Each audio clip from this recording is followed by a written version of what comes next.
right, we're here. We're finally in the building. The villain is having technical difficulties as always, but we are made it. We are in the building. The people have filed in. They got to their seat. They got their popcorn. They got all the trucks with Danhausen's face on it are emptied out. All this stuff like that goes underneath the ring is out of there. Is in the ring. We're ready to rock and roll. It's Backstage Business on the Executives View Podcast Network. I am your host, the villain himself, talking all things wrestling, WWE, NXT, AEW, and everything else in between. Thank you, everybody, for walking with us tonight. Our show is sponsored by ProMed. The good folks at ProMed. Go to their website and shop for any of your bedding needs. They have sheets, they have bed sets, they have everything you can think of for your bedding needs. It's for comfort too, man. Like silk sheets, anything you can think of. Really high end stuff. You mentioned us, mentioned this, the executives. Go to that site, promed.com. Use the promo code Executives 2026, get 15% off your whole order. But so thank you to the good folks at ProMe for sponsoring this show. I don't do this by myself. I got a slew of people that are here with me in the building. Stace, the queen herself, is here. What up, Stace? What up, fam? I've got my bandwagon fan shirt on. Here supporting my villain, my favorite local villain, with my Brunsonhausen shirt. Just got it because I got it through our WWE link. Also on our website. Got to check it out. There's some great stuff.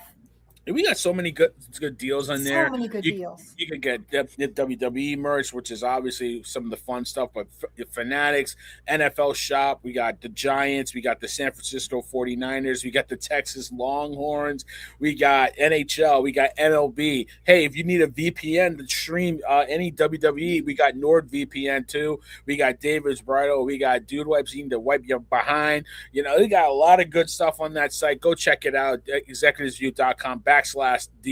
And hey, who else do we have in the building? The man that is in love with Chad Gable to the point that he wants him to be a Triple Crown winner 3 times over. Controversial Corey's in the building. What's happening? What's happening? Dude's trash. I just want y'all to admit that I was right when I told y'all what was gonna happen. But enough about that. Villain. Which part? Where do you go to get all this stuff? Where do you go? You go to executivesview.com/deals, man. We got so many great deals on there. We had a lot of good stuff over the weekend. Hey, listen, if you want to pay for ESPN, but you need a subscription service, we're partnered with Fubo TV. You can get all the sports you want there, and you get ESPN Unlimited through that deal. So, listen, get to the site. There's so much good stuff there, people. We got so many great deals out there. So, listen. It was a crazy week. I have to admit, there was something a little juice in the building with Raw, the way it started off. What a great show we had. That came off of SmackDown, obviously off of Night of Champions. So, SmackDown, but then Raw, emanating from Chicago, when there's a big city involved, it's always something special. And we're not going to waste any time. We're going to talk about it. We got a new WWE undisputed champion, CM Coleman Punk. All right, or what is he? Chick Magnet Punk, if you remember that, how far back that nickname goes. But wow. Coleman Punk in the building. Corey, new WWE champion, dethroning the newly minted champ Sami Zayn. Had a 9-day reign. CM Punk is your champ. What do you got for me, bro? I think we all knew he wasn't walking out the building with that title. It was just. I got to say this first. Corey called it. That is going to be Corey's hashtag. Corey called it because Corey said, CM Punk's going to win the belt. And we didn't say no, but we all were like, But Corey said it first. I got Corey. I got to give it. It was obvious as soon as Cody went down with what they was going to do because, first of all, if you've been paying attention, they basically told us Sammy wasn't walking into SummerSlam with that title. Right. They don't want him on none of the promotional stuff. They had him defending the title on Raw, which should have been our first clue because it was in Chicago. Right. There was absolutely no reason for that belt to be defended on Raw. They made it make sense. They made it make sense in the story, but there was no reason for it. So we we knew then that Sammy wasn't walking out with that title. Mm-hmm. I like it. I like it, but I will say this, and I'm sure we'll get into it. I'm always on this QB1 nickname that this man's running around telling everybody. But they're building SmackDown around CM Punk. That's literally the story that's out right now. So either A, it's about time to change QB1, which Sirius will love, or B, he's just not the star you thought he was. And I said this a couple weeks ago. He's not, and I like Cody. He's not a top star. The kids love him. Okay, cool. The fans are turning on him. Like, you gotta listen to the grown-ups in the building. It can't be about the kids all the time. I'm telling you, if you finally turn him, he'll be the biggest heel since Austin. I mean, I don't hear that reaction that you hear. Like that's me. And you don't want to hear it. No, I'm not being stubborn, Corey. I'm really not being stubborn. There was a different pop when Sami Zayn came out on SmackDown than when Cody came out. And their Cody's match with Jey Uso was actually pretty solid. I have to say that. It was. But like he got the pop and Sammy didn't. But listen, there was rumors, Stacey, that CM Punk was supposed to main event against Corey Rhodes at WrestleMania, but they pushed it back to SummerSlam to make that a big event. I don't know if you heard about that, but give me your take on CM Punk and Sami Zayn, which actually was a pretty good match too, in my opinion. Yeah, I mean, Corey called it, and we can go all the way back to when Sirius called Sami Zayn getting the title to begin with. He even said on that podcast that night that it wasn't going to be long-lived, right? So we knew Sammy, when he got it, he was going to lose it, and then they immediately put him on Raw. And, we all knew that he was going to lose the title, but I have to say, and I don't remember what content creator I saw, but I saw this live in my house. Like, I expected it, right? We expected him to drop the strap. Right. But, like, having a teenage boy and a tweener, they were surprised to see Punk come out, right? And they were surprised. Like, for us, we weren't surprised, but I loved what the content creator said. He said, we're all kind of old and fickle, right? We're old and cynical WWE fans. And he's like, there were a lot of kids that you saw in the crowd that were legitimately excited and surprised, and also excited and surprised when he won the belt. So I love that I got to see that firsthand from the boys, to see how excited they were to see Punk get the title. And then, of course, he's like, I hope he holds it longer than the last time he held it, which was really funny. That was funny too. Yeah, he was like, hey, he's going to have it longer. That's a win for him. So I do think, we've been seeing it since Turin, that they are definitely laying the groundwork for SummerSlam, because they've got a 2-night event they've got to sell. They've got to make sure that they're strong main events and also strong opening events. And they just knew that Sammy couldn't do that. I would hate to see it, and I know we dabbled in this a couple weeks ago. I had no power last week, so I couldn't be here.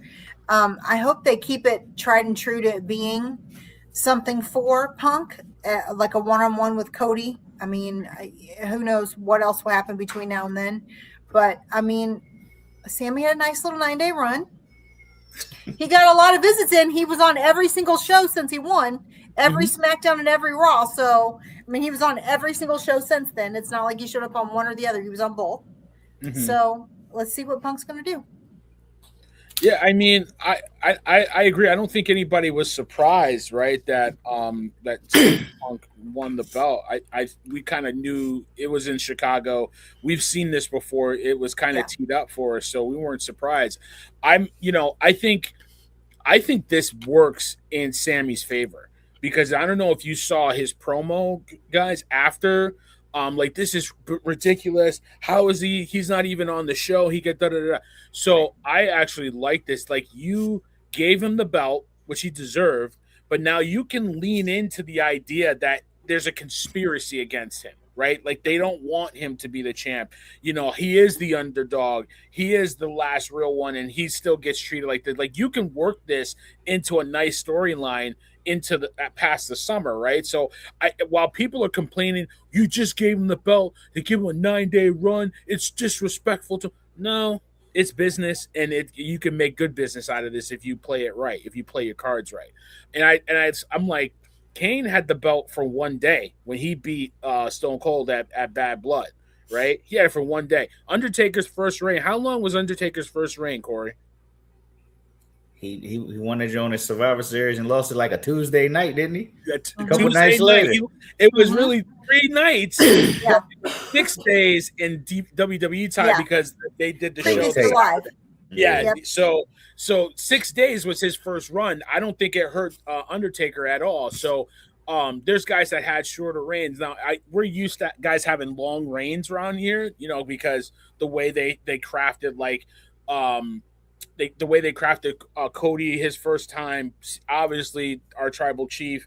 He had a nice long run. So you're used to these guys having it for a while, but I think this, like I said, I think this works in our benefit. I thought it was a really good match. CM Punk.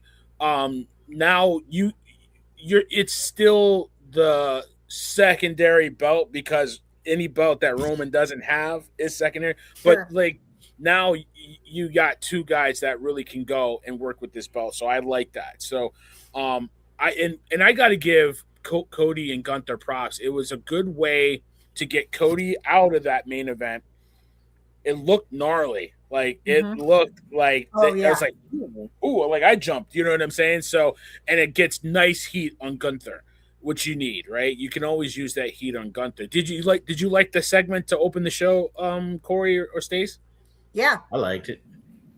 I mean, the first bump, I was like, oh, that sucks. But then when he hit the car, I was like, okay, that was solid. Like that. Yeah. That was a great way to really sell him being out. I thought that was great. Right. Not even 5 minutes into the show, right, Corey? Sure. Yeah, I really liked it because once it happened, we knew where it was going. Absolutely. Right. That made me like it more. And I told y'all this after it ended. They've worked themselves into a situation where now you can have a triple threat, you can have a fatal 4-way. Mm-hmm. I don't think it's good. I know the reports are saying it's locked in for Cody and Punk, and they're saying they're trying to make it bigger than Mania. So if they're trying to make it bigger than Mania, it'll be 1-on-1. But there's a chance there's a chance that they still hold off and save that 1-on-1 for Saudi next year. So because what do they do with Sami Zayn right now? I read before Monday, before he ever lost the title, that he's not even going to end up on the card. Wow. Really? I mean, I know you hinted that, I think last week or the week before last, that you'd mentioned that if he didn't have the belt, he probably wouldn't even be on it. He might not even be on the card. That's interesting. And you said, they can get somewhere with this, and it was good for business. But will we care if Sammy don't have the title? Only reason people cared is because they shocked you, and either A, you were excited that they were going to give him a chance, or B, you were like, why the hell would they put the title on Sammy? Now I got to see what happens. Yep. Right. So without that, it's like, who cares? Yep. Yeah, it was polarizing. People either loved it or absolutely were like, this storyline is all of a sudden trash. Like, people were not indifferent. They were absolutely one or the other. Right. So I agree with you, but I liked it. I thought it was well done. I thought it was well played. Like I said, it doesn't hurt Sami Zayn to win the championship. It never does. Like whatever you here he is. Whatever you people out there, internet community, want to say about he got the title for only 9 days. Blah, blah, blah. Dude, he got the title. Like, that's an honor in itself. Like, so There's some guys that would kill to have that title for 9 days. He opened the show Monday. Sure. Exactly. Sure. You know what I mean? So, I mean, we all knew, like, not like a transitional champion, but we all knew, like, he wasn't going to be, like, holding it down for, like, months and months. You know what I mean? Like, we all understood that. So, but it just adds to the storyline. Just like you didn't see it coming with Drew McIntyre winning the belt earlier this year, you didn't see that coming in Saudi, and it made you want to watch SmackDown, right? Like, I had to see, okay, what's going to happen? What are they going to do? So, Sirius in the building. What's going on, my brother? What's good, man? Sorry, I'm tardy to the party. Work has been outrageous, so it was good. Yeah, no, we weren't talking junk about you, which is a switch. I usually like to, but I was like, you know what? I'm gonna keep it real. I'm gonna keep it Gucci and everything, and I'm gonna be good. But listen, we were talking about the way Monday Night Raw opened and then how it closed with Sami Zayn facing CM Punk and CM Punk walking out as the undisputed WWE champ. I'd love to get your opinion on what you saw. I mean, honestly, I'm gonna start backwards and work forward. I'm okay with CM Punk being the champion. Yeah, absolutely. I think that's a consensus. Right? Yeah, that's a shock. Yeah, I know. Right? I'm okay with that. We all knew that Sammy was not going to be able to hold the strap all the way through the SummerSlam. If you pay attention to the tea leaves that were left before CM Punk took his hiatus, he did mention that he was coming back for that strap.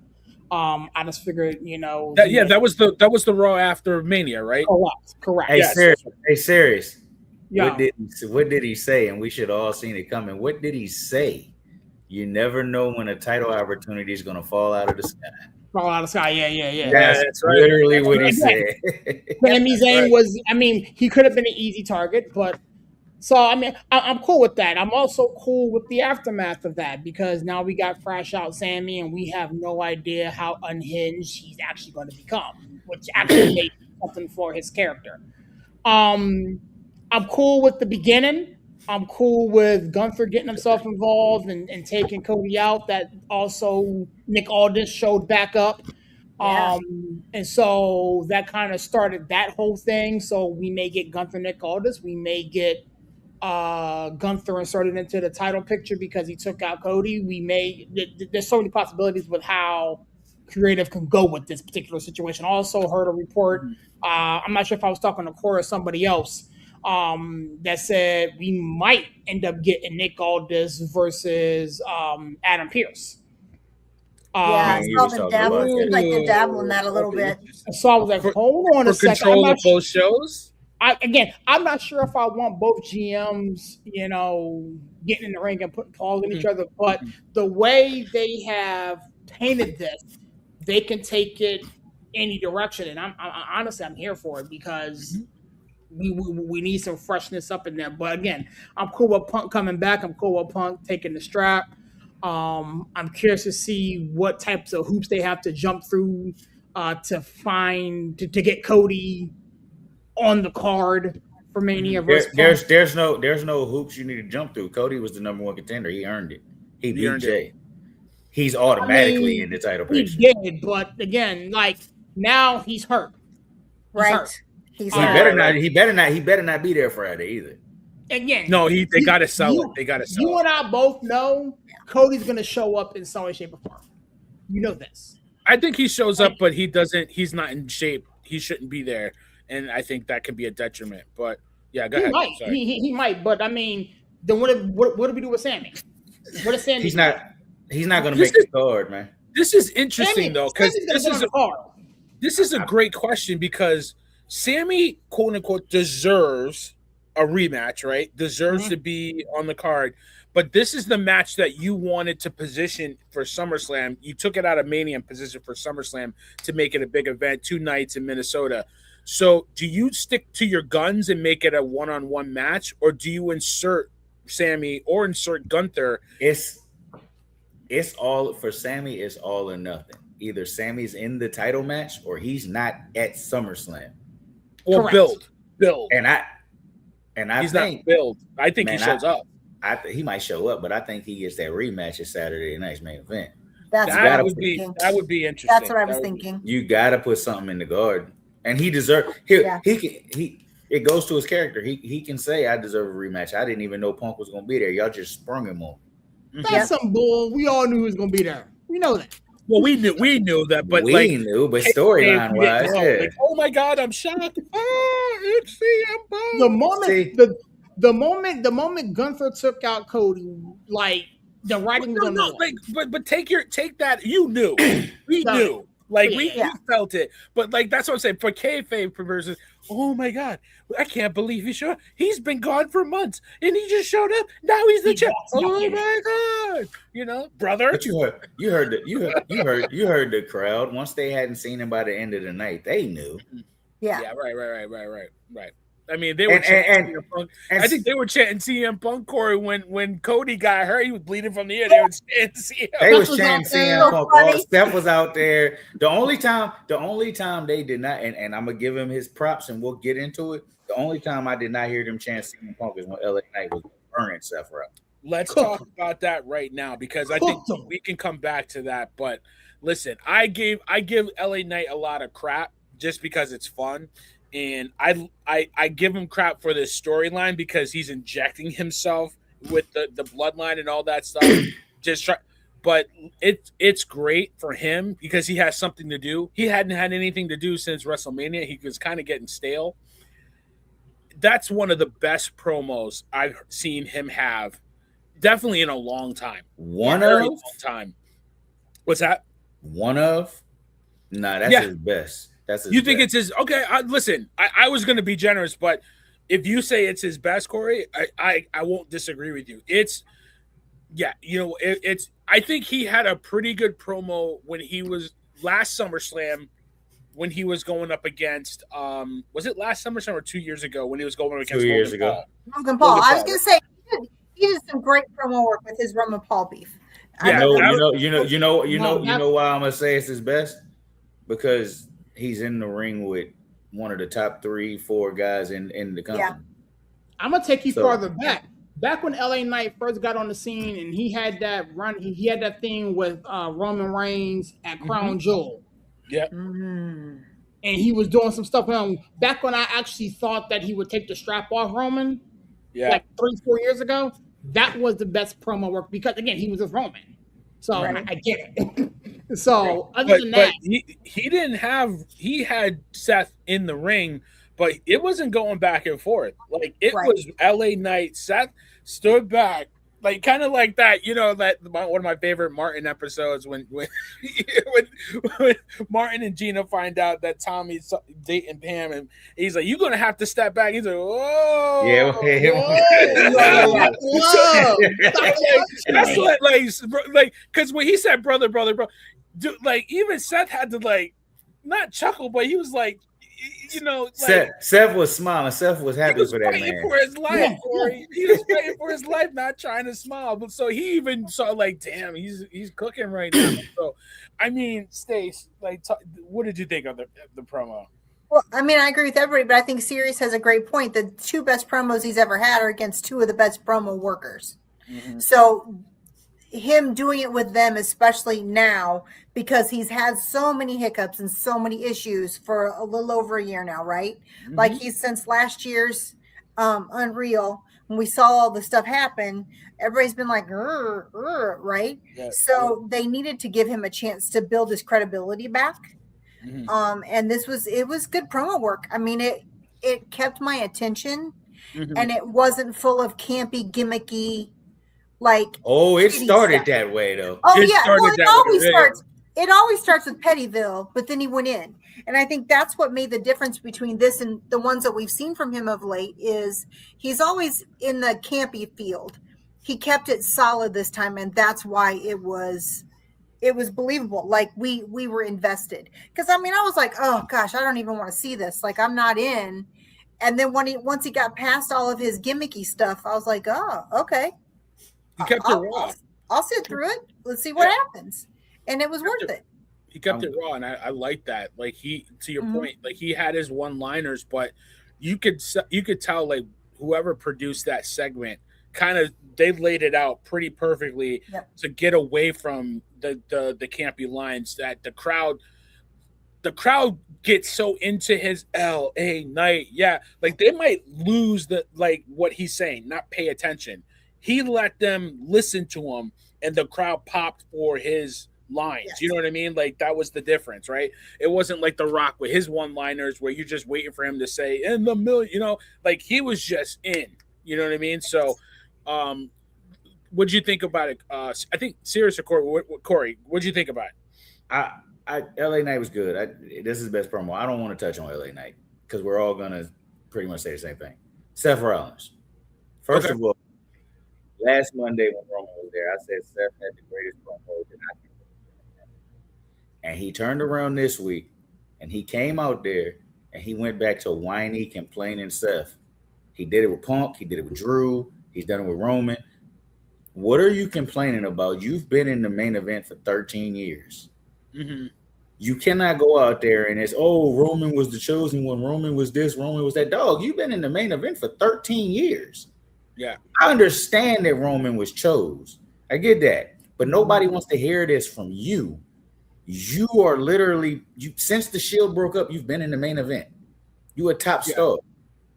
What are you complaining about like that? And that's why LA Knight had the chance to cook him, because LA Knight told him, at least you get an opportunity. He did it. He had to do it that way. He had to come out complaining. So LA Knight, he just spoke it to him so he could hit it out of the park. Let's do it like this. Let's do it like this. I want y'all after the show to go back and watch that promo. Seth Rollins comes out. The fans love his song. Absolutely. Now, I don't take this wrong, because Seth Rollins is over. Seth Rollins is one of the greatest workers of this generation. As soon as Seth Rollins started complaining, what did the crowd do? Does anybody know what the crowd did? Kind of tuned them out. They sat down. They sat their asses down. Yeah, they sat down and got quiet. They sat down. They got quiet. And then in the middle of your promo, they started chanting for Punk. Okay, Chicago. Cool. Then again, in the middle of your promo, they started chanting for Roman. You know what they never chanted one time? Seth Rollins. Yeah. Never one time did they chant Seth Rollins. LA Knight comes out and he cooks you. They chant his name. Do you think that was by design, Corey? It's not about being by design, because I've been pointing this out to y'all for well over a year. After his song, people could care less. When he was a heel, they were cheering his song, and then they didn't know. It hasn't changed. They cheer his song.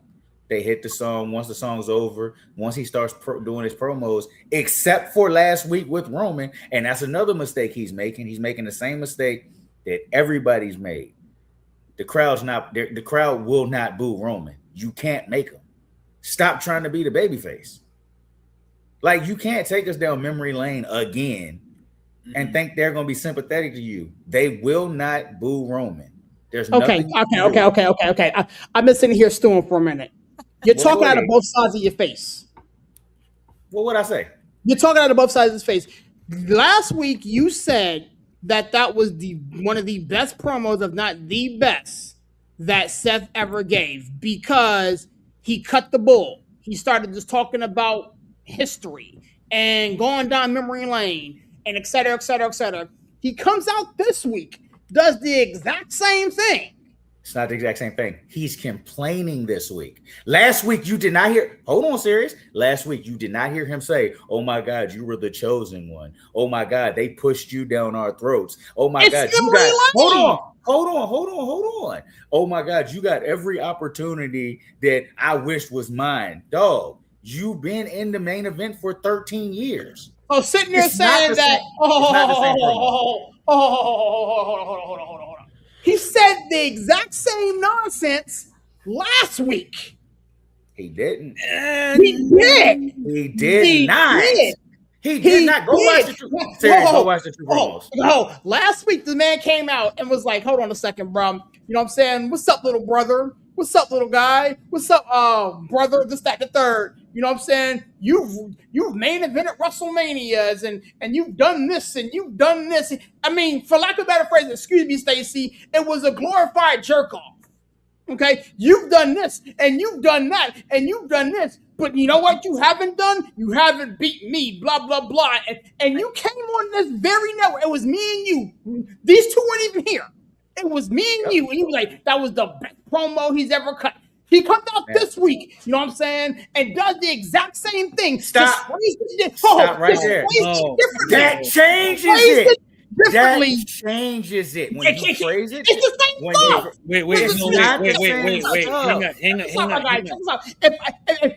If I come to your front door, okay, and I gift wrap you a new car, okay, And then the very next week, I'll come to your front door again and gift wrap you the same car, but put red ribbon over it instead of yellow ribbon. Is it a different car? It's not the same thing. I'm done. No. Wait. The promos were not the same.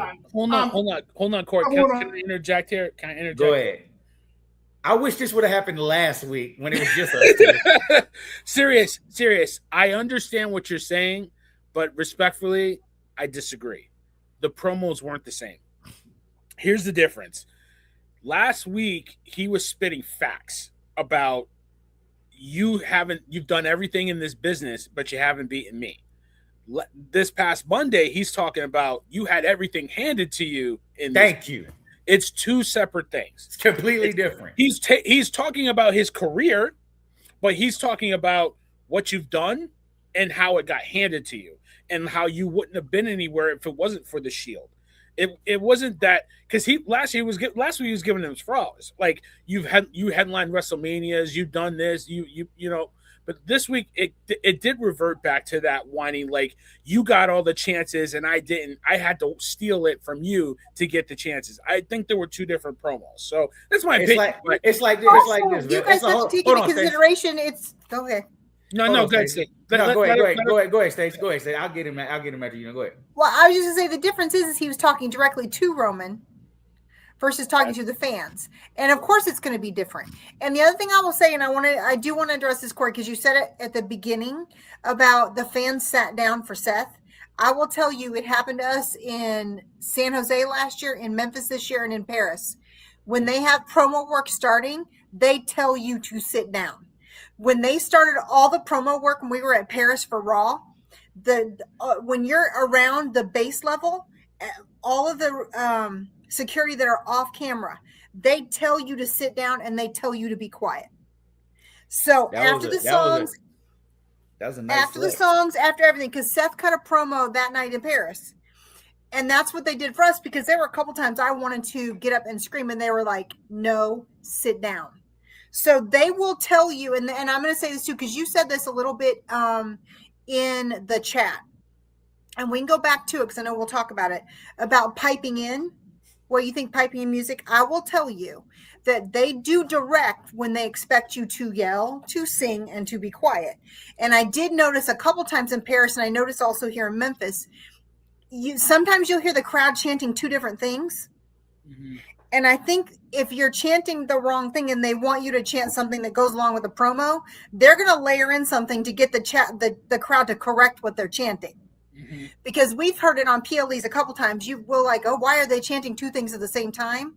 Yeah. They will pipe in what they want you to chant so it coincides with what they want you to do. So I will tell you that it is to a point controlled around you when you're live in the show. That's got to be a TKO thing, because I've been to like 20 shows and I've never been told to sit down. I had neither until recently, and I was like, okay, they told us to sit down and shut up. Okay. Oh, it's all about the production and all that kind of stuff. But look though, it's like this.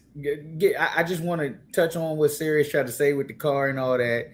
It's the Sirius, we hooping. I'm propping you up for hitting a shot. Propping you up. Oh, hey, you did that. You did this. The following week, I come in there. Man, Sirius only hit that shot because I put him in position or because you put him in position. It's a different conversation. I'm taking everything you did and saying it was handed to you. You didn't earn none of it. That's all. That's what Seth did on Monday. That's it. No harm, no foul. Response, Sirius, you good? Well, he wouldn't hit the shot. He wouldn't hit the shot. So. He would. I mean, he that air ball. That's what that is. He got that crooked left arm. That's what it is. No, serious. Where does LA Knight go from here after that promo? That's a good question. That's a golden ticket right there. I mean, my assumption is Jacob. Makes sense after that makes sense to me. That makes sense to me.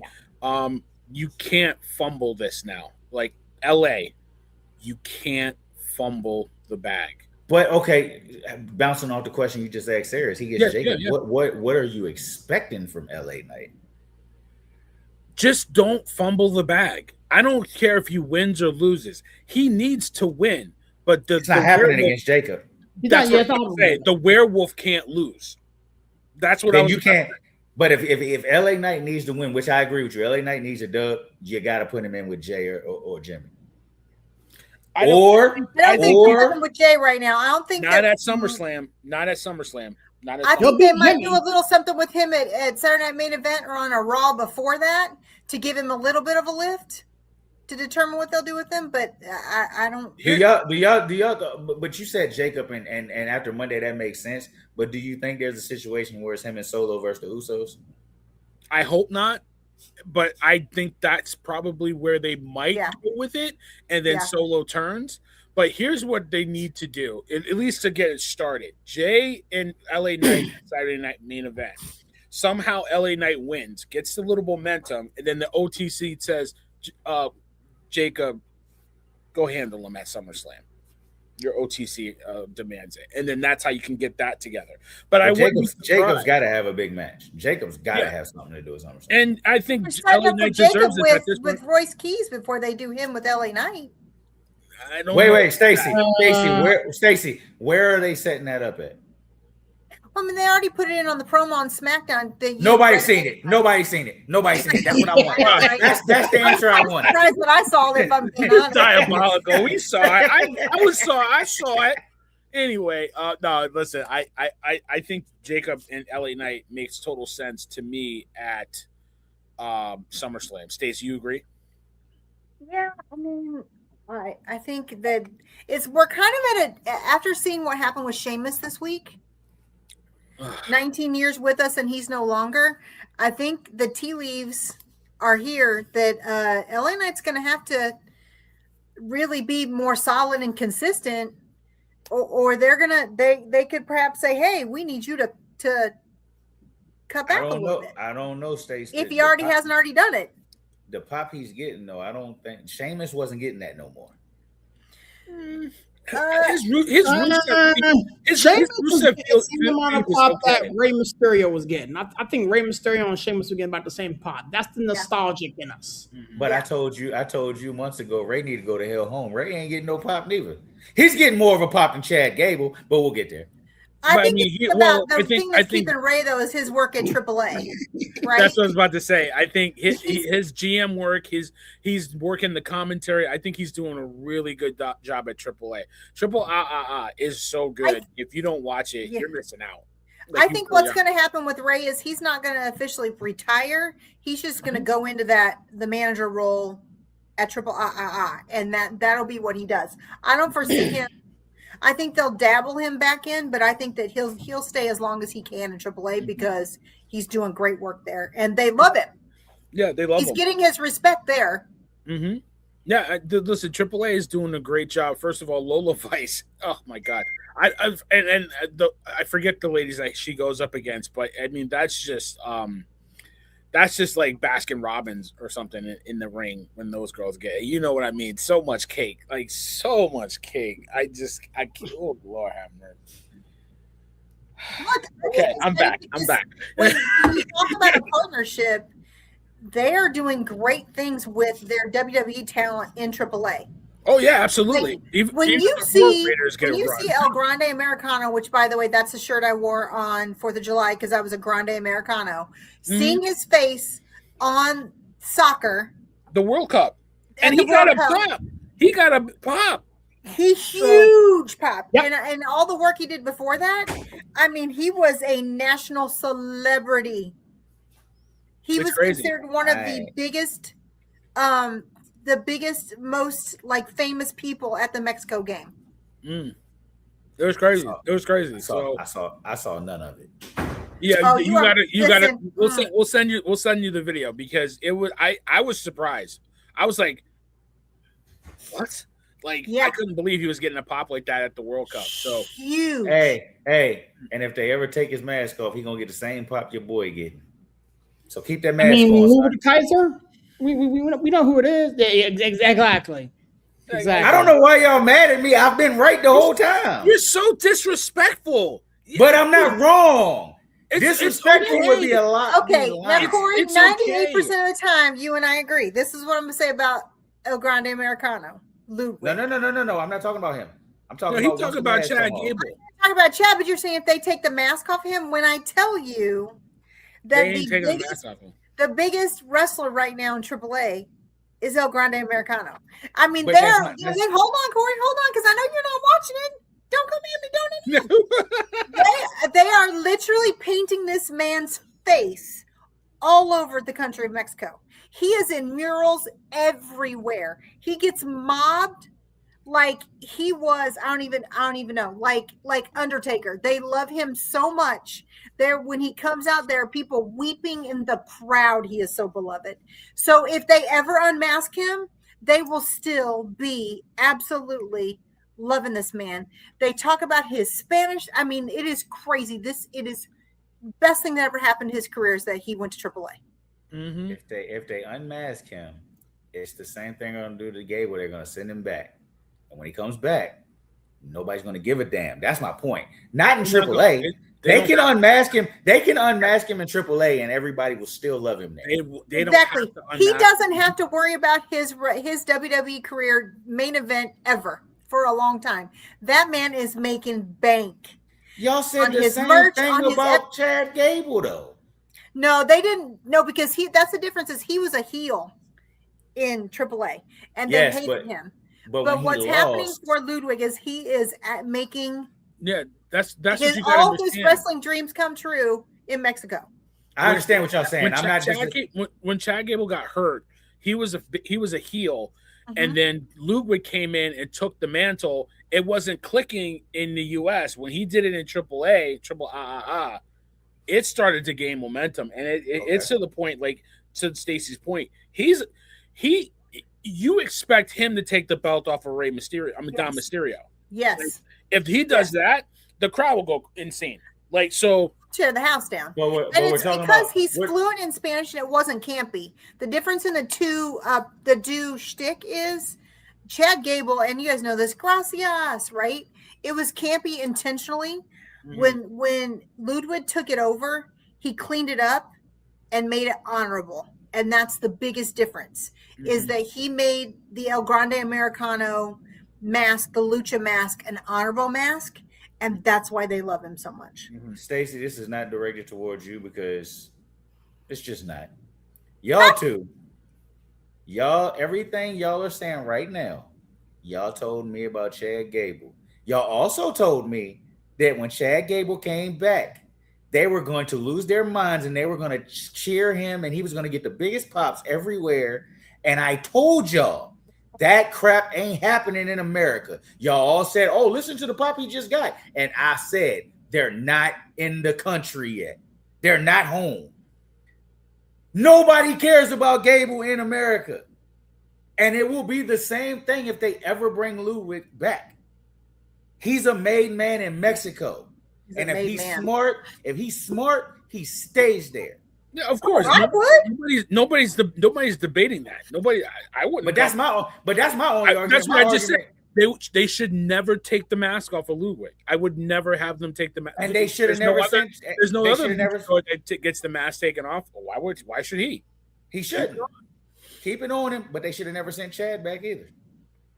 Especially not coming off the match. Yes, they had to. I think they had to for two reasons. One, I think Chad's going to retire at some point very soon. And two, it was just you had that build-up mask versus mask. It was the logical option to keep Ludwig with the mask because he was just beloved. So it wasn't that Chad was going to take the mask off and he was going to get a big pop. It was because Ludwig took that character, made it his own, and it's out of this world. So I love the revisionist history on this show. Okay. That tune you singing right now is not what you said. You said Chad was going to be over when he came back. You said this is going to be the biggest time in his career. He's going to be over. He's going to get cheered. He's going to be in big matches. This is all the stuff you told me after that match. They'll get there. He's in the Intercontinental belt. I mean, what happened that made y'all think he's going to retire? Because I seen Sirius shaking his head too. What happened that I missed? There was a report that said this is his last contract. That's what I heard. He's in that same boat as many other this is their last bite at the apple. So Gotcha. I gotta pull it. But yeah, he's probably got 2 more years left before he's done. Yeah. Okay. And y'all don't think he'll go nowhere else? I think he's pretty beat up. I mean, he's he's 40s? definitely beat up. Late 40s, maybe? Yeah, I mean. Oh yeah, I ain't know that. Yeah. Wait, say it again, serious? I think he's in his late 40s or something like that. So. Oh yeah, he's in his 40s for sure. Okay. He's not a spring chicken. So I think this is probably it for him. I'll pull it. Oh, I'm sorry. He is 40. He's 40. Yeah, he's 40. Oh, don't put the man in the grave yet. I'm 42. Don't do that. Yeah, but I mean, like, he just looks older than he is. He definitely it's a different kind of 40 when you're at that level, right? Like, sure. He's pretty beat up. Like, Corey, you're not that beat up. So, I ain't in that shape. I ain't in that shape though either. I mean, I think he also knows he's not going to get higher, right? He knows that he's not going to elevate much more. So he's probably in a great camp where he decides to leave now than later when he becomes the permanent jobber. Yeah. It makes better sense to go when you still are. I mean, he'll go to AEW and link up with the former, guys. Edge is still doing it, and Chris is still doing it at 62, whatever old he is. Right? Damn near. It might as well be. So, I mean, speaking of Chad Gable, his former running mate had an interesting night on Monday Night Raw. Maxxine Dupri is officially a heel, and she's aligned with the Vision and with Austin Theory. So this coffee shop I go to in my town, White Hills Coffee and Deli, great stuff there. If you're in the Shelton area, please go visit them. One of the baristas there is a good friend, and she we were talking about Raw, and she's like, "Oh, finally she turned heel," and what about Alpha Academy? I'm like, those dorks, they had a chance to get with Maxxine for years. They ain't do nothing. They missed their chance. I'm just laughing about it. But this, I've seen people onto interwebs talking about how this doesn't do anything for them. Why is Maxxine getting all this kind of stuff being kind of negative against it? It's something fresh. It's something different. I think she looks the part. I thought her fit was really on point to get that. Yeah, get that heel heat and all that stuff. And I like that Paul Heyman, gave her the rub. But I did see another interesting thing too I want to talk about too. But first, let's focus on Maxxine. Queen Stace, what did you think about Maxxine turning heel and aligning with Austin Theory and the Vision? The only thing I've seen, and I've seen it everywhere, is that she put her lips on Austin Theory, and the trend was not. Oh, somebody in trouble. Somebody in trouble. To go out. It wasn't. It was more. Everybody's talking about the fact that did she turn? We knew it was coming. How many times do we have to see in the background her talking to Logan Paul and Austin Theory for the last 4 months, right? But the biggest thing is that she oversold it by putting her lips on Austin Theory to the point where her husband tweeted something about it. He's like, "Oh, I just see y'all are just jealous about me." So I thought that was a nice little funny little tidbit about the shout out to Jey Uso. Yep. And we'll talk about that because that's also going to get pretty ugly. But yeah, I mean, I think it's good for her. They needed to do something. Again, I don't know that we need Maxxine Dupri in the Vision. I mean, it's what she's there for. I loved it. I seen online that everybody caught what we caught. They ain't do nothing but make it Dom and live. It's the exact same celebration. Yeah, absolutely. It's 2.0 right there. Yeah, I don't think she oversold it because I think the kiss was actually part of it. I think that was planned. Yeah, it had to be. Of course. Yeah. So, but with Maxxine, it's I don't mind her in the Vision because I think Maxxine is about to be relegated to manager. So she's just going to be eye candy on the outside of the ring. Sure. It gives her something to do. Yeah, it gives her something to do. She gets away from Alpha Academy, and you can project her as a bigger star even if she's not doing anything but being on the outside. So I don't mind it, but it ain't nothing but a rerun of Dom and Liv. So right, yeah, but I mean, I think I don't know. I'm not going to be harsh on Liv, but I think it's good for I think it's good for Maxxine. I think she was going nowhere. I like the little. I could say little speck in her eye, a little dirt on her when she got not physical, but she got pretty ruthless on Chad Gable. So you kind of saw it coming. You know what I mean? Like she was getting a little edgy. So I appreciated that. But series, so, good. Let me ask a real quick question. Mm-hmm. What the hell are we doing to the Street Profits? That's my takeaway. What are we doing to these dudes? I don't like it. I don't like it. I mean, well, okay, we could talk about that. Serious. Go ahead, Serious. What did you think about Maxxine's little heel turn there? I loved every second of it. I really did. I loved every second of it because I was sick and tired of her just waddling with the Alpha Academy for too long. Two years too long. Yeah, I was about to say way too long. So I'm glad they, threw some darker paint on her and gave her something to do. What that entails, I'm not sure, but I'm happy with what I've seen so far. A couple episodes ago, you kind of saw that internal struggle, and you saw her wanting to like go this way and being pulled this way, and so she made a decision. She picked the lane and she ran with it, and so. I'm encouraged to see what they do with it. I mean, it's the vision, so we'll see. I do know one thing: I don't think Braun Breaker is really on board with this. We need to talk about him too. No, we're gonna talk about him right now because that's where I was getting to. Go ahead. Yeah, I mean, I'm not sure what Breaker does next because I mean, it seems like Logan and Austin were like, yeah, you know what I'm saying? Let's do this. And it seems like Braun Breaker's like, yo, F this chick. I'm just trying to ball. Put me in a position to compete for a championship. I don't need this. I don't want this. You know what I'm saying? And so there's going to be an internal struggle there, I think, i.e., something that we've seen with the Judgment Day. So it's just rinse and repeat. But I'm curious to see how that unfolds, if you will. I think people think that Braun is getting neutered right now. Like the dog is getting neutered. It's worse. I think there is a little truth to that. My opinion is I think this is setting up him to like you tried it your way and it's not working. You need to listen to Paul Heyman. If you're going to be a Heyman guy, like Heyman guys listen to Paul Heyman. Stone Cold did years ago. CM Punk did. Brock Lesnar did. And they benefited. You want to do it your way and be out of control. And when Paul Heyman tells you to calm down, you don't want to do it. Look at where it's got you.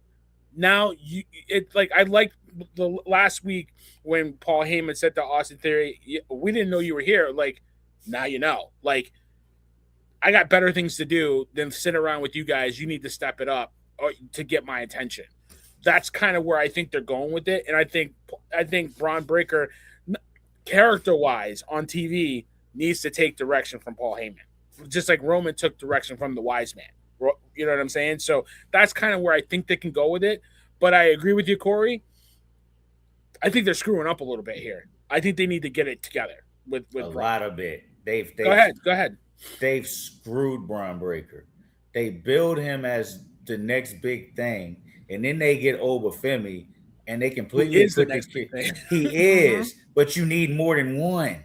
And you completely put the kid in the background. You have him losing matches. You put him in a cage. You have him lose clean. Like, what the hell are we doing? Braun Breaker spent over a year being the next big thing, the next main eventer.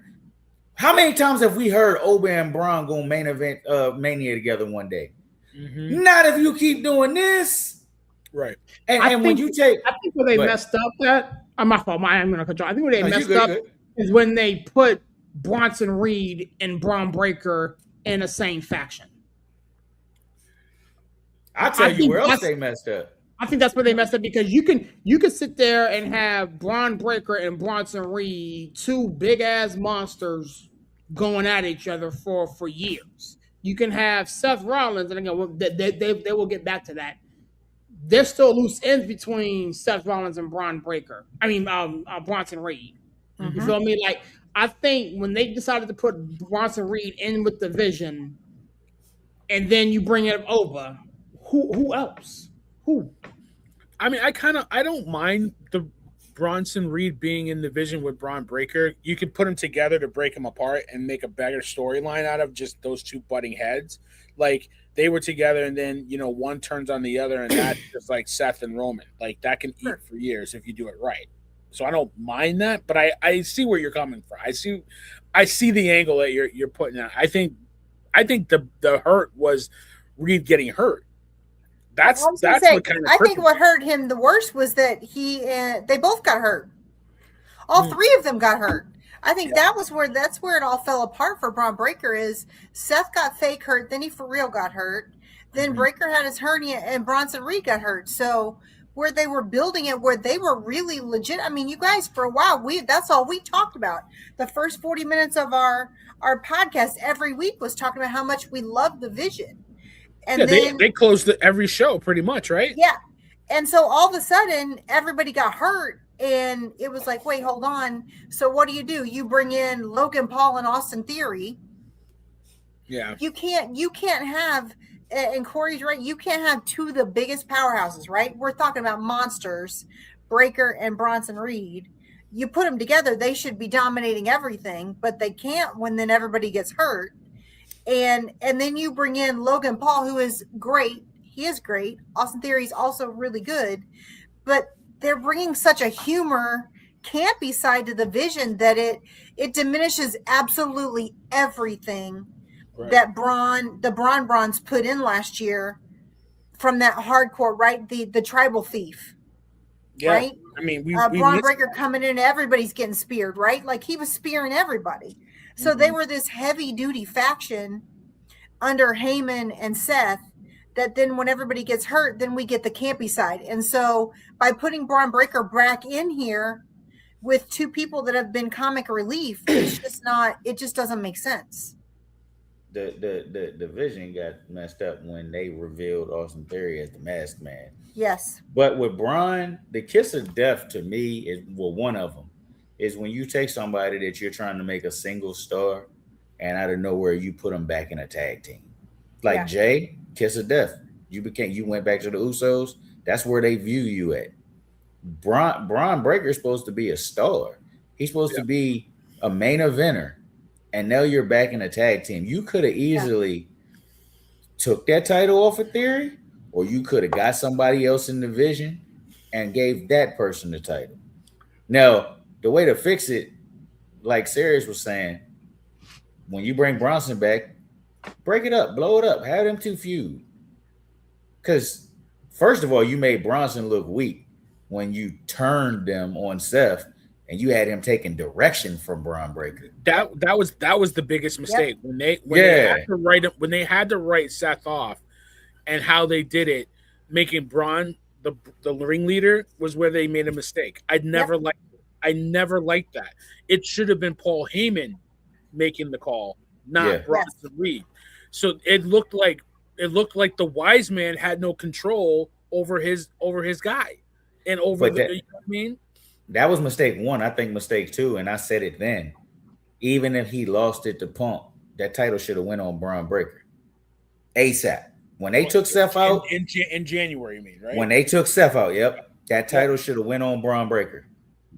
I never thought he was ready, though. Even if he was ready, even if he wasn't, we just watched. I mean, hell, what did we just watch for 9 days? Yeah, what did we just watch? Yep. Well, and I want you guys to think about it this way, and we talk about this a lot all the time. Part of the issue is we had Braun Breaker, Bronson Reed, and now Jacob Fatu are all three on Raw and all three monster heels. So if all three of them are monster heels, who do they have to fight on the red brand? Jacob's not a monster heel. Jacob's just a monster. He's a monster. He's a babyface now. Because he's whatever. He's not a babyface. He's not a heel either. Okay. You haven't heard nobody boo him when he beat somebody. Nobody boos him. Nobody. Nobody boos Dom Mysterio. Would you make Dom Mysterio a face? That's not true. People are actually, and it's shocking me to see it. People are actually starting to get indifferent to Dom. Well, because they ain't done shit. I mean, they're ruining him. He hasn't they're done ruining anything. him right now. He's in a stupid storyline because Liv Morgan runs the judgment. Don't do that.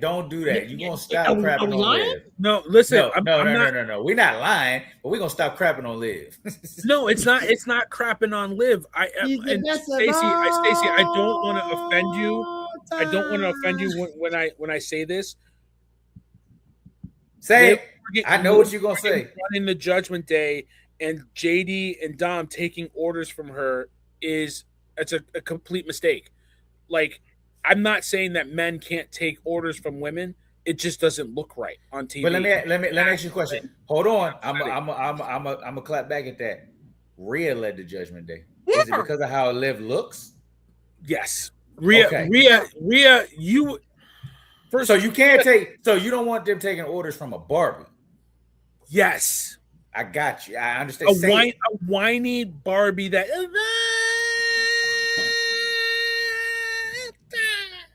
But they put. I'm confused. There's nothing tough or bossy about Liv Morgan. There's nothing bossy about her. Before you ask your question, though, serious. But as soon as I get this out, you didn't have not a problem when Becky Lynch had Paul Heyman pinned up against that wall, scared to death. That's listen. Liv Morgan doesn't strike. So it's a Liv Morgan thing. It is. I just said it. It's Liv Morgan. Like, I would never take orders from Liv Morgan. Not even if she gave it to me on a silver platter. To me, that sounds like a personal problem. To me, it though, does. That makes it better because she doesn't look like somebody you should be taking orders from. But for some reason, they're terrified of her. And how's that working out for Dom? They're on TV every week. He's getting nerfed. Hold on. I'm going to use your argument against you. Why does it matter? He can just go to AAA and he's a king. I never said that. No, that's what you said about America El Grande or whatever his name is. Right, if Dom goes to AAA, he's cheered. So why does it matter? Nobody cares up here. You almost had me at hello. You're reaching a little bit there. I'm not reaching. Yeah, that doesn't make any sense. Like, he goes to AAA. No, that makes no sense. Listen, Rhea Ripley, you would take orders from her because she was a monster female. Liv Morgan, like, why would I take orders from her unless, she's giving it to me on the regular? Why does JD take orders from her? Because she is the only one in the Judgment Day with any type of anything. Yep. She's the only one that's won anything. The Judgment Day should have broke up 2 years ago. That's the problem. We're not negating that. I agree with you. As a matter of fact, I think the breakup. I'm negating that. Why? I'm negating it. Why? No reason. Just to piss villain off. Okay, cool.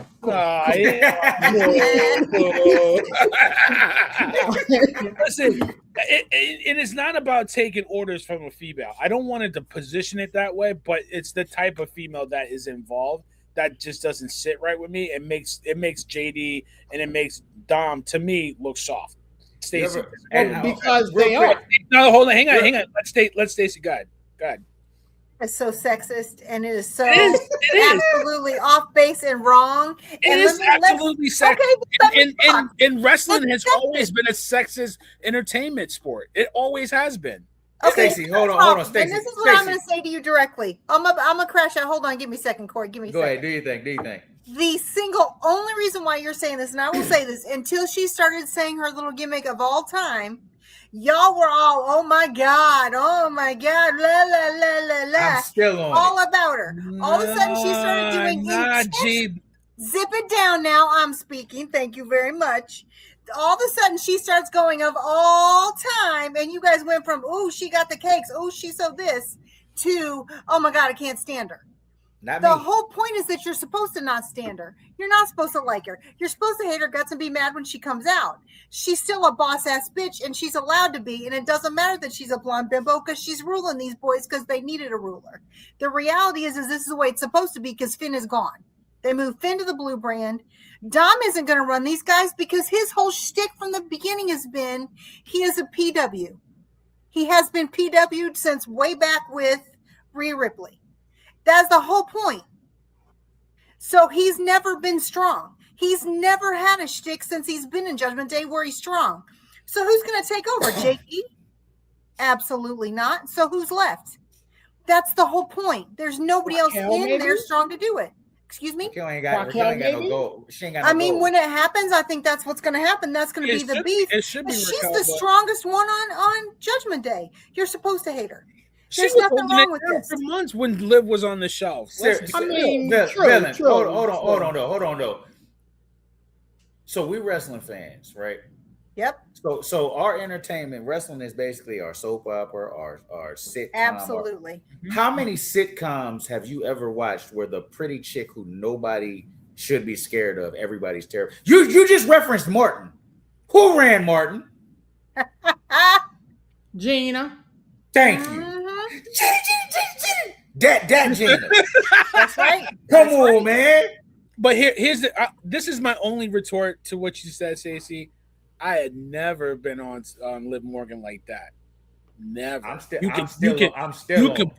can pull the records. When she came out and had the high shorts and was before she got down and she turned around and had that money shot, I said she was never my type. She ain't my type. That does not mean she's not a baller. That does not mean she's not. Hold on, serious. Am I lying? Who did I say? I was like, because you was on mommy. You was on mommy. I was always on mommy. So that's the only thing I'll push back on. And Stacey, I totally agree with you. That's why I'm supposed to hate her, and I'm supposed to hate her more because she's running a bunch of dudes. I can get with that. I agree with you. But she's supposed to. I hate it. You're supposed to hate it. You're not supposed to be like, oh my God, I love it so much. You're supposed to hate it. She's winning. That's what you're supposed to do. My deal is that Raquel should, man. What are they doing with Raquel, Lord? Like, come on, man. They need to stop putting on my emotions, putting her in matches with my wife. I've changed. Monday. I about had a heart attack. That was a good match. That was a good match. It was awesome. It was awesome. I'm back on Roxanne turning. I'm back on that. It's Roxanne. Yeah, it's Roxanne. See, now I prefer Roxanne over Liv. This ain't got nothing to do with what y'all talking about. Let's talk about it. I don't know. She bad. I don't know if any of y'all watching MJF hooping right now. Yes. Oh yeah, I flipped it up. I was watching. Cleaning up the crowd, like they throwing people out of seats. I need this dude in WWE. MJF, I need it. Man, like, don't do this. Don't do it. Don't say nothing crazy. I don't watch AEW, but MJF to me is. No, listen, I watch AEW a little bit here and there. MJF cooks. Like, don't get me wrong, but I feel like he is so written. He is so his promos are so written. It's like it's obvious. It's not, and that's just a nitpick because like he's so good, he's so charismatic. But I know, like, a lot of that stuff is literally written down for you. Like, are you sure? Because everywhere he goes, every interview he does is he's the same person. Every show he's on, he's the same person. Okay. I mean, you've gotten good at your craft. I mean, yeah, maybe he's so good that it sounds written. Mm-hmm. No, I tell you the test that would let us all know if he ever came over to WWE and we see him do it over there, because then we'll know he doing this. He'll never go to WWE. He said that himself. Yep, I know, but money talk. He'll never go. For him, he's balling there. He's the king over here. You right? Yeah. Why is for being the king of a smaller pond than go to a pond where you get lost? Cody was a co owner, or not owner, but a founder. Yeah, he left. But he left because of his legacy. That's why he left. And business wasn't good. They was doing dirty crap behind the scenes. That could happen to MJF. I thought MJF was gone when he dropped the Mark promo on Tony Khan. When he called him Mark. I thought so too. But clearly that was staged. That was written for him. I don't know, but hey, another argument for another day. Go ahead. My bad. I ain't mean to. No, I listen. In my opinion, I know we got people watching now because we getting comments. Some of them Oba Femi chances piped in. That's it. Do that. We're not doing this today. I couldn't get to it fast enough. Listen, I got you. Don't be like that. Oba Femi, we're gonna tie this off with a bow. Oba Femi just proves why he had to win King of the Ring. He just commands it because he wins. It was a waste. It wasn't. What do you mean it was a waste? He's not taking his title shot at SummerSlam. But I told you that before. King of the Ring. Then I agree. Don't book him to win the damn thing. Yeah. You got to. You have to. Why? Simply because He can't not win though. Yes, he can. No, he can't. There should have been shenanigans and he should have lost. Although I didn't want Jey Uso to win either, because now Jey Uso is in a world of controversy, and there no way were they going to let him headline. Nobody in that company cares about that controversy because the whole world knew he was banging Jada Parker for the past year and a half. Everybody knew it. Everybody knew it. That's why Jacob keep calling him punk ass Jay. Guys, but listen, like you just said, the only way that he would lose was shenanigans. Yeah, that was the only way he was going to lose. So why wouldn't the ruler have a crown? I think, but hold on, Stacey. It's time to start decorating. Serious. Hold on, because I'm gonna put you in a real life scenario. He would, first of all, you book him to win. You book him to win because that's what Oba does. Oba wins. Oba don't lose. That's why getting Brock back is so important. I'll say as a man because I'm talking to serious, but in general, as a human, I win something. I got the right to go do this. You come slap me in my face in front of the world. I still got the opportunity to go over here, but you just slapped me in front of everybody. You got to see me. I'll handle that later. Serious, if you win something, you win fantasy football or something like that, and there's a prop bet or something, I got to do something, or you can make me do something, and villain slaps the hell out of you, your focus is off of me. It's not on me no more. Yeah. You focused on villain. Yeah. Brock Lesnar kicked him in his nuts and beat him down like I thought it would happen. I think there was no shenanigans because Brock ain't want to go to Saudi. So why would you go all the way over there? I think they butchered that whole thing, to be honest with you. The fact that Liv Morgan was in the thing, the fact that they booked Oba Femi to win it, I feel as though that was all wrong. Agreed. I think King of the Ring was a waste of time. It was an absolute trash waste of time because we got Danhausen messing with, well, we're just going to get the exact same match second time at SummerSlam. Who cares? Yep. Right? And then we got a King of the Ring and the guy that's not going to take advantage of it because the whole point is you win to get a match at SummerSlam. Correct. Great. He says, okay, I'm going to come back to it later on. Okay. Then why have him do it? We knew, okay, because here's what I'm going to say, Corey, hold on. And it's not very often that I agree with Sirius, but I'm going hard because I agree with them. The reality is we knew it was going to be Brock, Oba, SummerSlam anyway. Mm-hmm. He didn't need to be King of the Ring if we're doing Hell in a Cell. There was no point. There was no reason for it. They could have done something on a Raw. They could have done something at Turin. Like, there are any number of things that could have happened that we could have had an additional possible opening match. Great match, great storyline opportunity by somebody else winning King of the Ring and doing something else. Both title holders now, King and Queen of the Ring, we don't care. We don't care. Night of Champions is what? We don't care. The Queen of the Ring is more of people just don't care about EO. With the King of the Ring, we put Danhausen in it, so now that Danhausen's in it and we got the whole curse thing, we're just going to see the same thing twice. So we don't care because it takes credibility from Liv and credibility from EO both ways. So in the same token that now Oba's not going to be King of the Ring to go and get his title match, now we've got Liv that's cursed. So unless the curse gets broken, we know what's going to look like again. So who cares? But we all agree Oba's up next, right? So when he finally does get to that match, this is the first thing. When he finally does get to that match, when they list all his accolades in 1 year, He did this, and now he's here. The King of the Ring is one of those things on that list. And we don't care about that. We don't care. We don't care. We do care. But hold on. My retort to that is, I laid out the exact scenario that happened to all of y'all. And but that's not my point. Saying is, my point is, none of y'all said I hate it. But then they did it, and now y'all hate none of you. When I said if Oba wins, when I said Oba's gonna win and Brock's gonna beat him down on Monday and he's gonna give up that title shot until later, none of y'all crapped on the idea. But now that it happened, I didn't think it was stupid enough to pull it off. That's different. That's different. First of all, that's your fault for giving creative any credit. That's your fault. That was.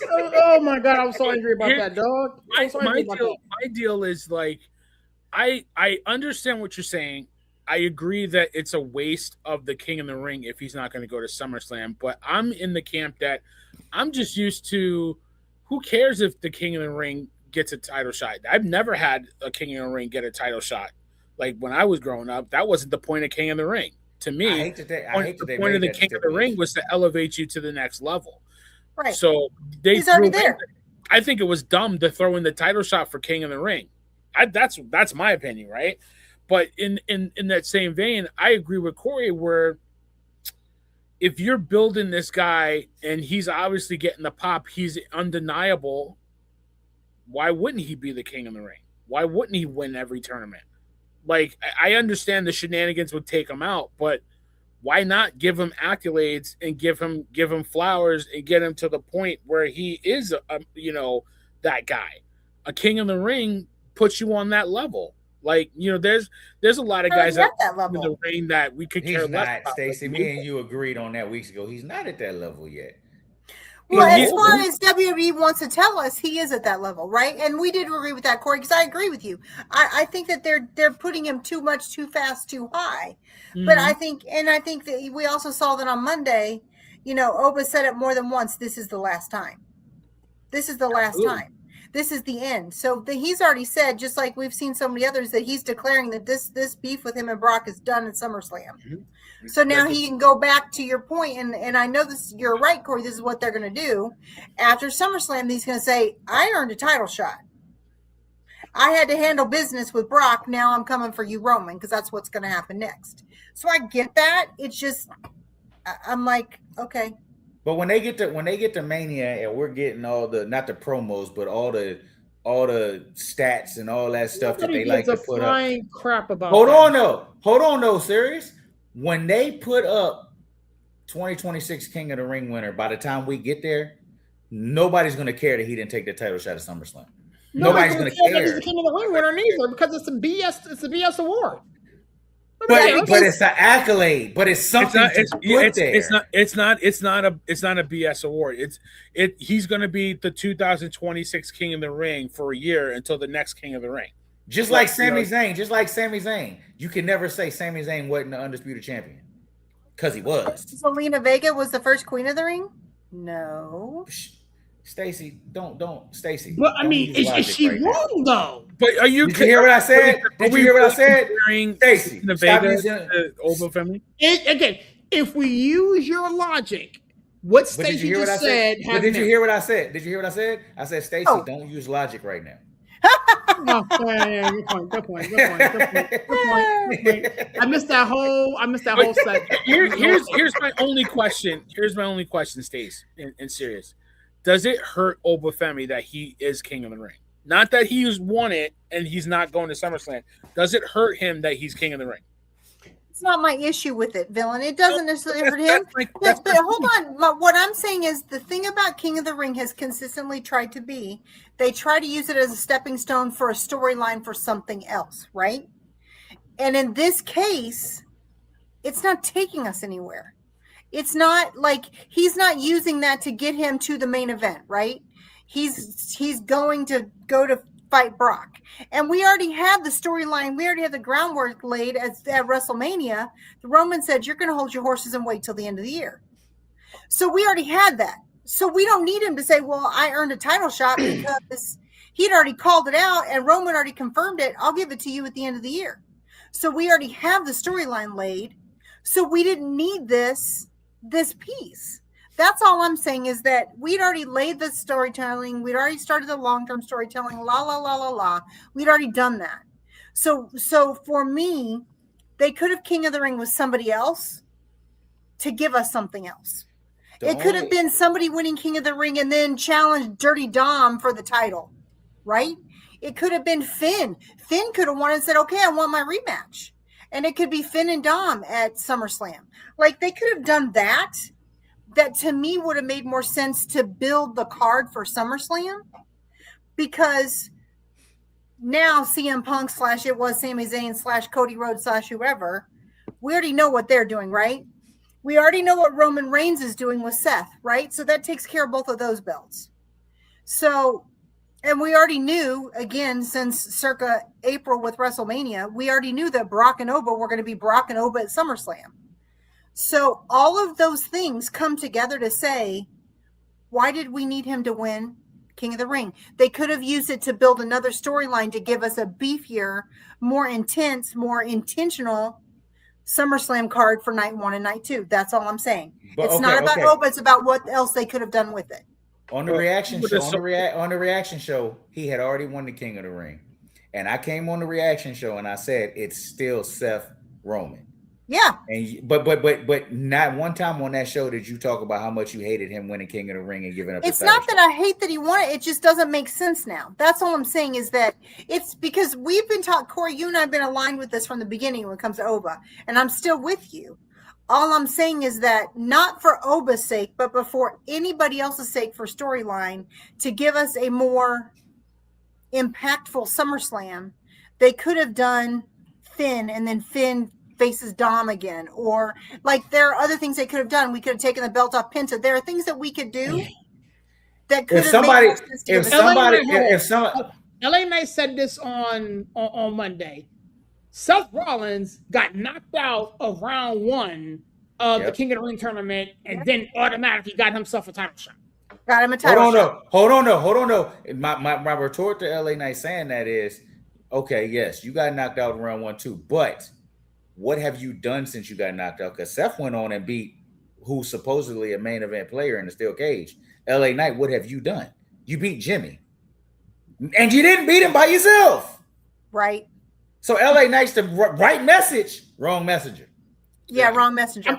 I'm talking about the message. Yeah. Okay, well, look, that's the only thing I didn't like about King of the Ring, and I voiced it then. They put Seth out and didn't let Seth win it. Yeah.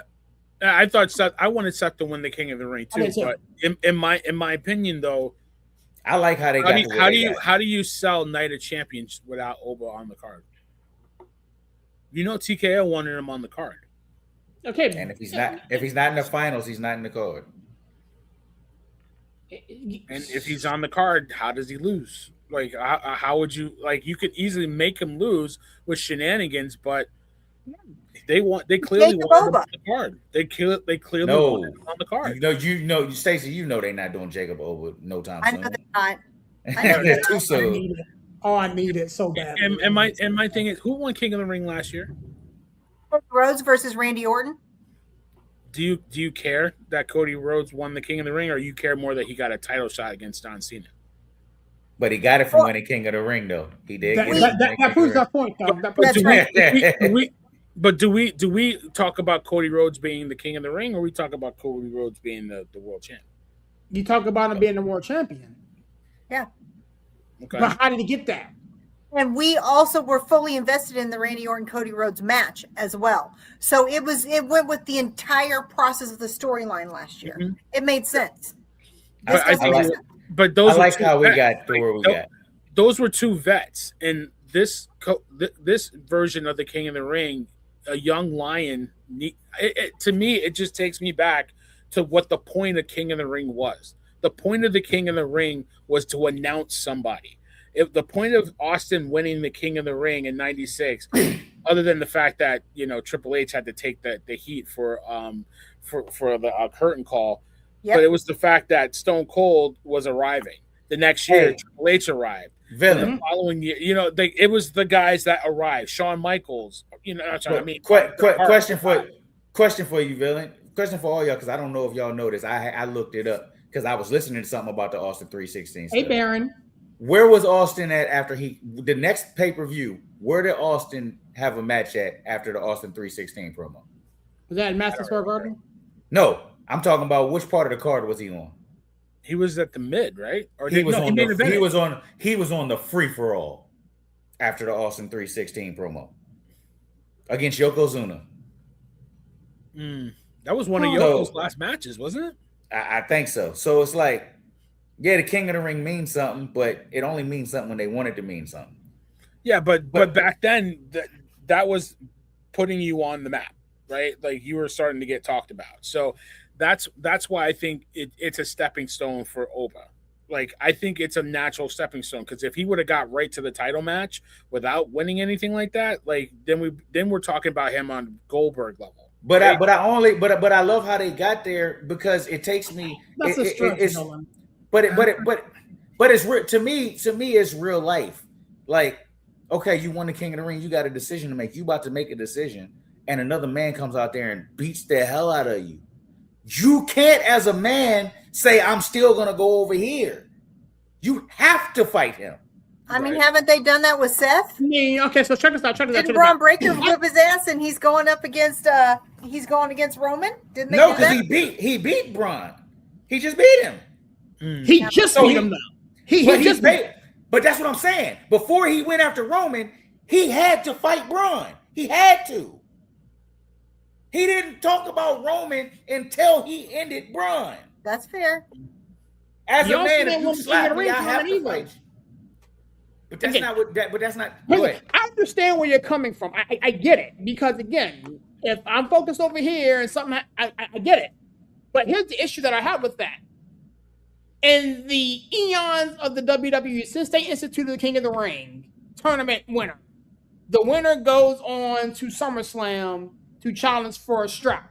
Not always, and that's the problem with the King of the Ring. That's not always. That's only for the last 2 years. When have the King of the Ring winner not had a match at SummerSlam? I just gave you Austin. Austin didn't fight for the title at SummerSlam. Yeah, Austin didn't fight for the title till Austin didn't fight for the title till Mania the next year. Yeah, I mean, but that's what I mean. Like, it was in your house against Taker that he fought for the belt. Austin. No. He didn't fight for the belt. His first title match was Shawn Michaels at WrestleMania. No, it wasn't. His first match. Yeah, I'm sure. His first title match, he lost, but I think it was against Taker. It was at in your house. Was that after the King of the Ring or before the King of the Ring? It was after. Okay.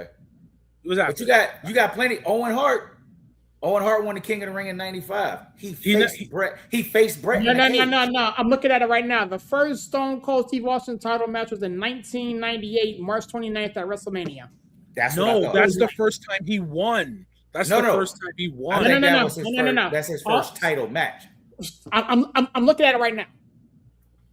No, what was that? Google? Yeah. No, I'm almost positive he had a title match. But you're not positive. You're almost positive. Okay, all right, fine. All right, I don't want to derail it. But look, though. So Bret Hart got a title. To your point, Bret didn't get a title match at SummerSlam after he won King of the Ring. Like 94, I think he did. He faced Yoko in 94. But Owen didn't. 96. No, but the first one to really get the stipulation of winning the King of the Ring and getting a title match at SummerSlam was guess who? Brock Lesnar. That was the first one that there was a stipulation, and they didn't do it again until the last few years. That's a fact. I tell you why that's not true. King Mabel had a stipulation and he fought Diesel at SummerSlam when he won King of the Ring. I'm trying to forget about that. Oh. I know you want to forget about it, but that was the stipulation. But my point in saying all that is serious. The King of the Ring winner doesn't always get a title shot, which is why the King of the Ring makes no sense. Sometimes you get a title shot, sometimes you don't. Yeah. So just don't say it. Just don't make it the stipulation. And if after you win, they decide creative wants to say, all right, let's just put him in the title match. Yeah, then you do it. Yeah. So they can say, I'm the king of the ring, and now I won this. Yeah, I know Billy Gunn won the King of the Ring, and he ain't sniff a title match. He ain't getting no title match. Yeah, exactly. Never sniffed a title match. When Triple H won, I don't think he got a title match that year. No, he did. He never got to the main event. That's what I'm saying. It's just when it took him years to get to the main event. It took him 3 years to get a title match. It took him. Well, and in this case, it took him 3 years. In this case, we didn't need the stipulation. Sure, I give him King of the Ring, just give him the King of the Ring title, and then he comes out boasting of being the king, that the ruler finally has his crown, and then Brock still comes in, and then they go at it. I could agree with that, but I think they wanted to sell it. To be honest with you. So I think Oba had to sell Night of Champions, and King of the Ring had to sell SummerSlam. And they wanted to sell it. They wanted to have a stipulation, and they knew people like us will sit here and talk about that decision, but the casual fans will be like, I understand why he's facing Brock. I get it. Yeah, nobody gonna kick me in on you know what. Yeah, you're not about to do that to me not about to do that to me in front of the world, and I don't do nothing. Because now, if you do that, if he beat him down and he still said, I want Roman, you're a bitch now. Yeah, exactly. You know, you got no marbles at that point. Exactly. But, yeah, I agree with you. I think it's a good debate. I'm glad for it. I'm glad I'm here for it. So either way, we get Hell in a Cell at SummerSlam, and I can't wait for that. So hey, you're gonna be mad because it's gonna open the show. Yeah, probably. I probably. It's ridiculous. You can't have a Hell in a Cell open the show. That's just something. When Punk won the title Monday, the card was set. Yeah, exactly. Yeah, that's true. That is true. So night one. This will be the most. This will be the most benign, mild Hell in a Cell we've ever seen. Yeah, I don't know why they made. I'm happy it's a Hell in a Cell, but I don't know why they let Brock be in a Hell in a Cell because he can't go. Yeah. Brock, he's not gonna sell. Yeah, it'll be the shortest Hell in a Cell match we've ever seen. This Brock will be blown up in 5 minutes. I don't see Brock. That's why it's perfect. Needs to be at least 15-20 minutes. I don't see him. There's no way. There's no way. That's what I'm saying. But that's why it's perfect for being opening. And I know you hate when I say this. You always say stop listening to this person, but the man's a Hall of Famer who's been there. Bully Ray knows Brock Lesnar. He said it. He said if Brock's not at the main event, Brock wants to open the show so he can get the hell out of the building. Yep. So Brock's opening the show. I never say don't listen. Yes, you've told me that before. I wish I knew exactly when you said it. You said stop listening to Bully Ray so much. Those were your exact words.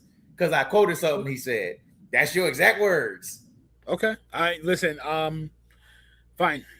I'll let you have it. I'm not gonna argue with you. But yeah, I just don't. I love the idea of Hell in a Cell, but we all know it ain't going longer than 10 minutes. So, oh my god. But anyway, I'm gonna get y'all out of here. Because when you think of sacred matches, yeah, Hell in the Cell is one of those pillar iconic. You don't pull that out. You can't think of anything more iconic, and I think this will probably go down as the least iconic Hell in the Cell match. Yeah, because Oba can go, but Brock can't. The first Hell in the Cell is still. That's the best Hell in a Cell match ever to me. And will always be the greatest ever. Young Shawn Michaels, Undertaker. Oh my God, that Hell in a Cell still does it for me. It's a great match. I'm gonna get you guys out of here. Great show. Thank you for ProMe for sponsoring the show. Like I said, get to their website, get you some silk sheets for your lady or for yourself if you like that too. Get that. You can use the promo code executives 2026. Get 15% off your whole order at ProMe. Thank you to the good folks at ProMe. Corey, how's it? Get us out of here. Yep. Hey, we appreciate y'all. As always, we'll see y'all next week. I'll be right again. Thanks to ProMe. We appreciate y'all. Check out the website. Go get your merch. I'll see y'all next week. Later, brother. Miss Stacy, give us a plug. I mean, another great night. I mean, let me tell you specifically for the ladies, ProMeat has incredible silk pillowcases. You want to protect your hair? There's no better place to get them. They're fabulous sheet. They're fabulous. You can buy a pillowcase just by itself, get a set for your bed. Wonderful. Another great night, fam. Be back again next week. Don't forget to get your bandwagon stuff. Later, Stacy. Serious, you know what to do, my guy. Come on. You're on mute. I do it all the time. Yo, it's your boy Serious repping that 412 and the 703, man. Such a privilege. And that's what we're doing these show with these people on tonight, man. As everybody alluded to, get over to the websites, the blogs, the merchandise, all the affiliate partners, man. Shout out to ProMeat for sponsoring today's show, man. As Villain alluded to, use our exclusive code Executive2026 to get percentage off at checkout, man. Also, man, later on this week, man, I got some more articles to drop, man. My dad has been writing like crazy, man. I gotta get in there and fix one now, man. It's been insane, man. Next week, man, we're back at it, man. We got to do a rocket show. We may do that Monday. We got to talk Yankees. You know what I'm saying? They falling on their head, man. We got to talk a little bit about that, and then back in the saddle Tuesday, Wednesday again, man. With that being said, I close out my spots like this. God is good, even though sometimes people are not, man. Catch you guys on the next one. Peace. That's right. We got so many shows coming up. There's a lot of good stuff. Go get that 49ers show in your blood, in your system. Great show with those guys. I got listen, my Knicks brethren, they want to cook up something, not a show, but maybe a little video going on. You know, I can't even give you the tea leaves right now. I'm so excited for what they want to get going. So, you know, more to come on that. But thank you so much to ProMeat sponsoring the show. All of our other affiliate partners, WWE Shop, MLB, NBA Store, NFL Shop, Fanatics, NordVPN, Fubu TV, Dude Wipes. We got so many great sponsors. Get to the site. You can get your merch. Even if you need a little robot to clean your house, we got that too, man. We got so much stuff on there. But listen, we had a lot of fun tonight. The ring is about pretty much broken down. It's all packed up. Everybody's filed out of the building. Popcorn is left on the floor. All the equipment is packed up in the Danhausen trucks, and we going on to the next show. So listen, thank you so much for listening. Thank you for supporting your local villain. Get out there and support your neighborhood villain. If you don't have one, you got the best one in the house. I'm out of here. See you next week. Peace.